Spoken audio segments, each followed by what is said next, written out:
I was 16 when my dad married my stepmom. At first, she acted sweet. She smiled, bought me little gifts, and kept telling everyone how excited she was to have a daughter. I actually believed her. But the second they got back from their honeymoon, everything changed. Suddenly, I wasn't allowed to eat dinner until she finished. She'd accidentally throw away my homework. She'd tell my dad I had an attitude whenever I defended myself, and somehow, he always believed her. One day, I came home from school and every single thing in my room was gone. My posters, my TV, even my bed. She smiled and said, "You're old enough to sleep on the couch. My office needs the extra room." Dad just nodded. I cried myself to sleep for weeks. Then she took it even further.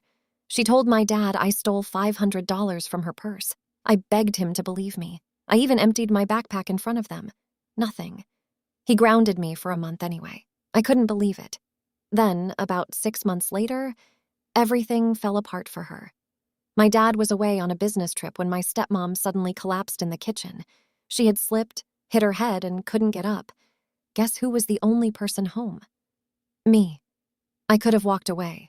After everything she'd done, no one would have known. But I didn't.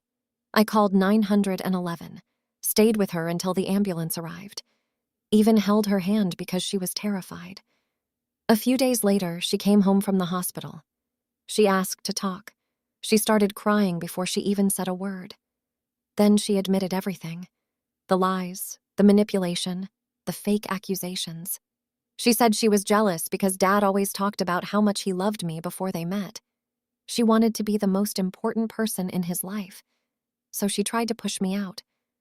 When my dad got home, she confessed everything to him, every single lie. He just stood there in complete silence. Then he looked at me and apologized. For the first time in years, a month later, they got divorced. Dad spent the next year trying to rebuild our relationship. It wasn't perfect, but it was real. And my stepmom? The last thing she ever said to me was, "You deserved a better family than the one I gave you." Sometimes, the people who hurt you the most end up exposing themselves. You just have to survive long enough to see it.